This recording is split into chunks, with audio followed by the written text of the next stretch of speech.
I want my wife to come back. Now, for anybody in this situation, if you hear these sentences, listen to what I'm saying. The logic that you are following is very hard to get out of when you're in a very emotional state. But if you can, in that moment, you're thinking, I'm going to kill myself. I'm going to hang myself, jump, whatever. Like, stop and think. Why? Like, actually logic to yourself. Try to lay out the reasons why. Let's give me 10 logical reasons why I actually need to die. It's very hard to do. Even if I'm a terrible person. Yeah. It's very hard for me to sit there and actually look in the mirror and give myself 10 logical reasons why I need to be removed from the earth. And then also, stop and think. Think of the 5 people in the world that you love the most, whether they like you or not. Even people that you're just familiar. Sometimes a guy at a gas station that smiles at you every morning, greets you and says good day. Sometimes the tiniest little interactions can mean a lot to people. So if you're listening, think about anybody. It could be the person that just says good morning to you when you go into work, even though you don't have any other interaction. They got a smile on their face like my wife when she's at work. A grin ear to ear, even though she's mad most of the time because like her job's stressful. But that smile means something to people.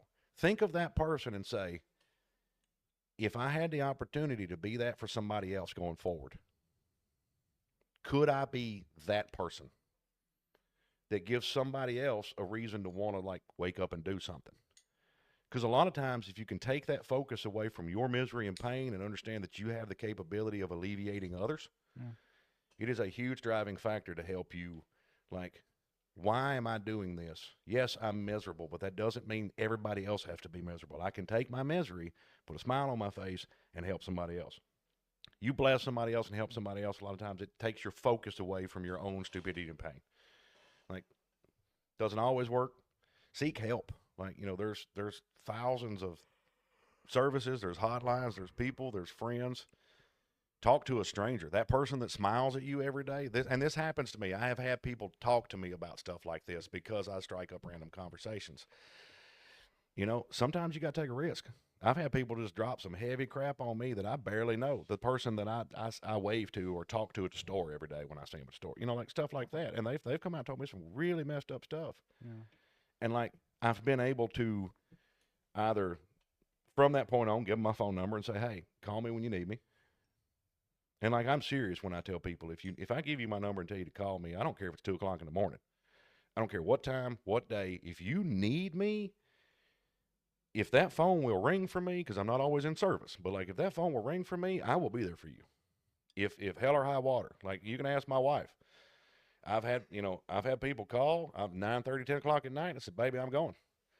I may be back at 2 or 3 in the morning. I may not be back to the next day, but like if someone needs me, I'm going. Yeah.